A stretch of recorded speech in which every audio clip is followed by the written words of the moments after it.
Hey parents, it is Miss Tingle here. I wanted to make a quick video, and I will have to talk quickly because I have limited time when I make these, but I want to make a quick video to show you what we are doing in math class this week if your students need help at home. So we're multiplying 3-digit numbers by 2-digit numbers.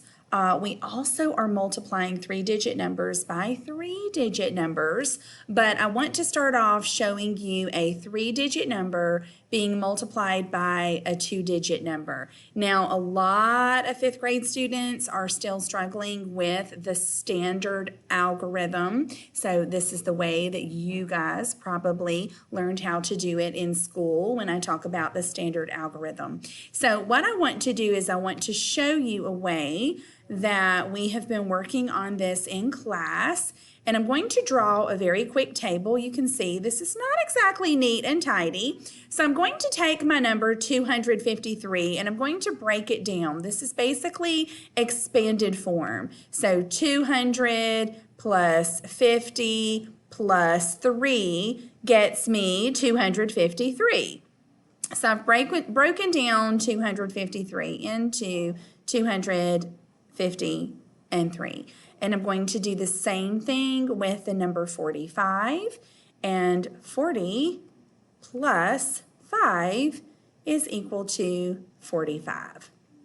So far, there's my table. It's not about being the neatest. It's just about being accurate in what you're doing. So I'm going to change my color here. The first thing we're going to do is we're going to fill in this box. How do we do that? How do we fill in that box? Well, we're looking at these two numbers here, 5 times 200. And what we want to look at is we just want to focus on the basic fact. The basic fact here is 5 times 2. 5 times 2 is 10, but then this 200 ends in 2 zeros, so we add an additional 2 zeros. And this is exactly correct because 5 times 200, it is 1,000. Now we're going to move on to the next box, and we're looking at this box here. And this time our focus is in multiplying 5 times 50. Again, we're just going to look at that basic fact, 5 times 5. 5 times 5 is 25. Our 50 ends in 1 0, so we add 1 0. 5 times 50 is 250. We're moving on to the last box on the first row. And, well, that's not a very good box, is it? And so what we're going to be multiplying here, we're going to be multiplying 5 times 3, and that is a basic fact all on its own.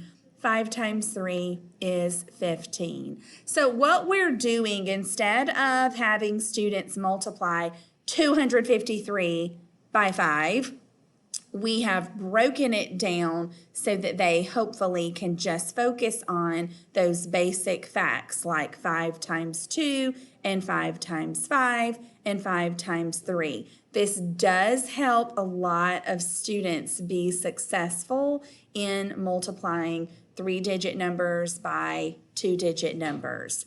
So we're going to move to our second row and the first box. In this first box here, we are looking at 40 times 200. Again, we're just going to worry about that basic fact. 4 times 2 is 8. Now we have to count our zeros. We have 1 0, we have 2 zeros, we have 3 zeros. So we're going to add those 3 zeros here to the end. 40 times 200 is 8,000. So let's move now to the next box here. And what we are looking at in this next box, we are looking at 40 times 50. Again, let's focus on our basic fact. Our basic fact is 4 times 5. 4 times 5 is 20. We have a 0 here. We have a 0 here. We're going to add 2 more zeros. This is correct because 40 times 50 is 2,000. Finally, we have one more box to go. It is here. And what we are looking at now, we are looking at 40 times 3. Let's look at the basic fact again. 4 times 3 is 12. And our 40 ends in 10. And so 40 times 3 is 120. Now what we have here, we have 6 partial products. So where am I getting 6 from? From here and here and here. All of these numbers in boxes, these are called partial products. And so now we're going to add these partial products. We're going to take the first row and we're going to add all 3 of our numbers. And then we're going to take the second row and we're going to add all 3 of our numbers. So when we do that, 1,000 plus 250 is 1,250 plus that additional 15, and we are going to have 1,265. Now we're going to do the same thing on our second row. 8,000 plus 2,000 is 10,000, and 10,000 plus 120 is 10,120.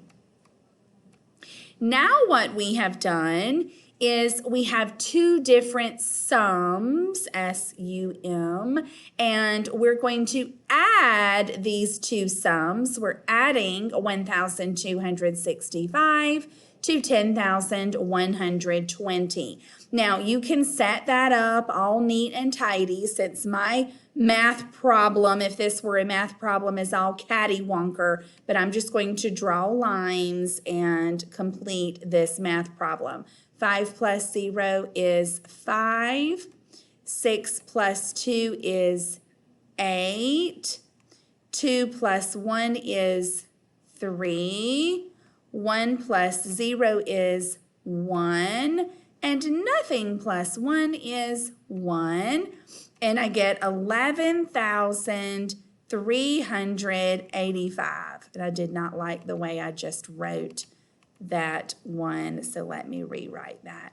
11,385. So the answer to the problem, 253 times 45, is 11,385. Now, do your children have to draw this table, and do they have to work the problem this way? No, they do not. They are welcome to use the standard algorithm, which is probably what you learned how to do in school yourself.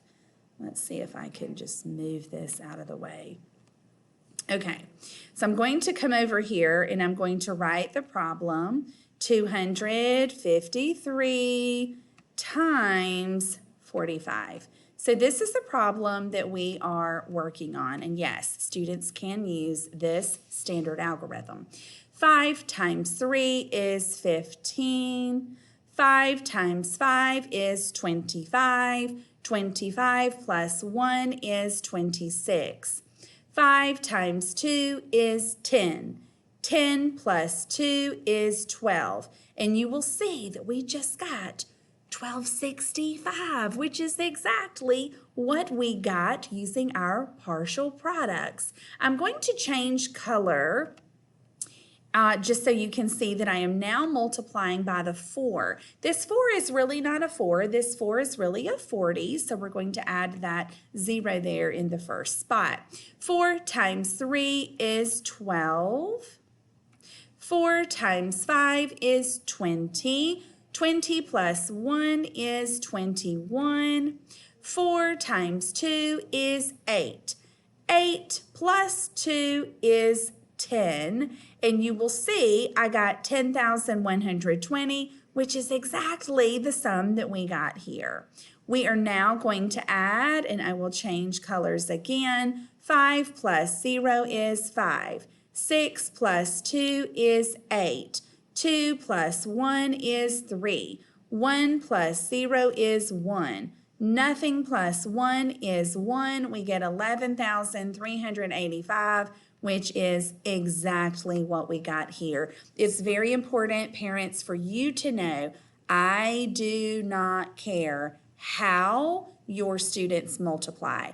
I only care that they can multiply, but I do not force them to use any particular method. Good luck.